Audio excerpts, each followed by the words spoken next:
Halo, selamat datang teman-teman netizen atau warganet yang saya hormati semuanya. Di konten terbaru ini, saya ingin membahas tentang berita yang mulai viral, yakni proses naturalisasi dari Tom Hanks dan juga Ragnar Oratmangun. Tertunda karena DPR telah memasuki masa reses hingga tanggal 7 Maret. Artinya, dua pemain ini kemungkinan besar tidak akan bisa membela timnas Indonesia di dua pertandingan kualifikasi Piala Dunia 2026 lawan Vietnam pada tanggal 21 dan 26 Maret. Kalau bagi teman yang saya berita ini sangat mengejutkan, karena saya kira bahwa PSSI telah menyiapkan rencana yang matang agar dua pemain ini juga bisa menjadi bagian dari skuad Garuda yang akan menghadapi dua pertandingan yang sangat krusial untuk bisa menentukan langkah mereka melewati ronde pertama dari babak kualifikasi Piala Dunia 2026. Tapi tentu saja tanpa dua pemain ini bukan berarti timnas Indonesia tidak punya peluang lawan Vietnam. Tapi seandainya dua pemain ini bisa membela timnas Indonesia, tentu akan menambah kekuatan dari timnas Indonesia dan akan menyulitkan para pemain Vietnam, terutama di lini tengah. Karena jika teman-teman perhatikan di Piala Asia lalu, bahwa salah satu kekurangan dari Indonesia itu adalah di lini tengah. Kenapa bisa seperti itu? Karena Sintayong memajukan Justin Hubner untuk bermain di tengah. Padahal kita tahu bahwa Justin sendiri adalah center back. Artinya apa?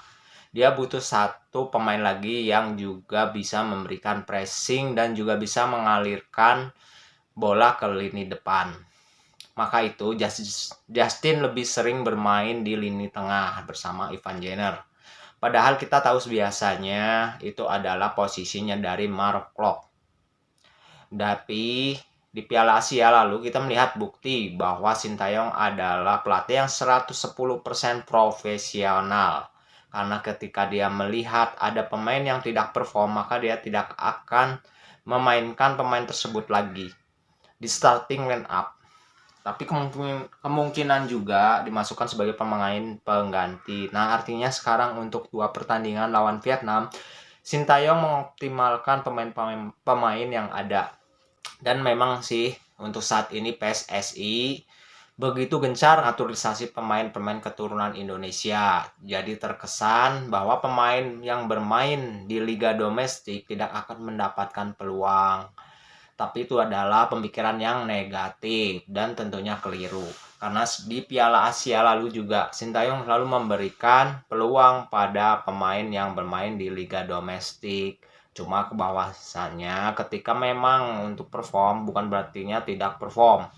Sulit untuk perform, tentu harus ada perubahan yang perlu dia lakukan. Maka itu di Piala Asia lalu kita bisa melihat pemain dari Indonesia itu begitu baik dalam urusan melakukan passing di antara satu sama lain karena hadirnya atau mainnya pemain-pemain diaspora Indonesia. Nah, berbicara tentang Tom Hanks, kebetulan apa yang bisa dia lakukan?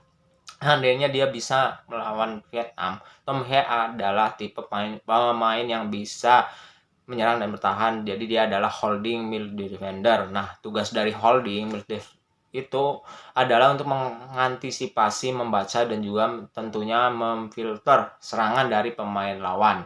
Dan ketika dapat bola, bukan langsung menghalau bola ke depan atau menghalau bola keluar, tapi juga harus bisa mengalirkan bola ke lini depan. Artinya jika Tom Hanks bisa bermain, maka akan ada tambahan pemain yang kreatif. Dan teman-teman juga berkomentar bahwa Indonesia tidak punya pemain yang bisa lama menguasai bola di lini tengah.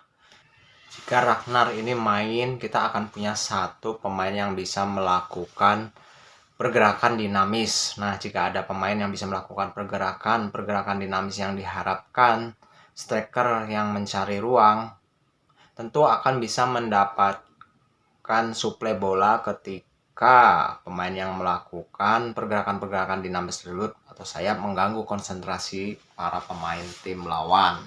Lini pertahanan Jadi Indonesia butuh pemain-pemain yang bermain mengandalkan visi, yang bermain mengandalkan intelijensi ya, supaya permainannya itu efektif dalam urusan menyerang, bisa menciptakan gol, harus juga bisa melakukan finishing. Nah, ini kan satu problem di timnas Indonesia, finishing. Tapi Ragnar pemain yang punya kualitas finishing, walaupun dia tidak banyak mencetak gol di klubnya, artinya penyerang ini melakukan penyerang yang sangat baik dan dalam urusan mencetak gol. Dan memang faktanya nggak mungkin juga Tom Haye dan Ragnar langsung nyetel dengan permainan timnas Indonesia. Mereka kan jadi starter di pertandingan lawan Vietnam jika mereka bisa gabung di timnas saat ini. Tentu saja menjadi opsi jika nanti perlu penggantian pemain, bisa juga kan mereka dimasukkan sebagai pemain pengganti kemudian memberikan kejutan pada Vietnam. Nah, artinya tanpa kehadiran dua pemain ini, Sintayong harus lebih teliti lagi dalam memilih pemain yang akan menjadi bagian timnas Indonesia, karena yang saya katakan pertandingan yang sangat krusial.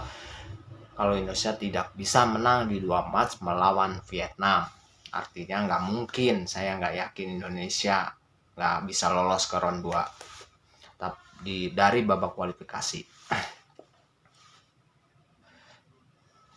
Kita sudah kehilangan 5 poin pertandingan awal. Harusnya tuh pas lawan Filipina dapatlah kita poin 3.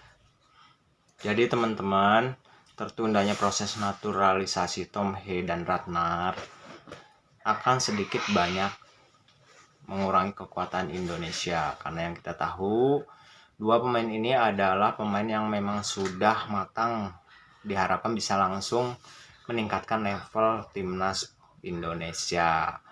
Jadi teman-teman, kita harapkan nanti Tom Haye dan Ratnan Oratmangun bisa segera menjadi warga negara Indonesia, agar mereka nanti bisa bermain lawan Irak. Itu juga adalah pertandingan yang sangat penting kalau di bulan Juni. Oke, terima kasih semuanya.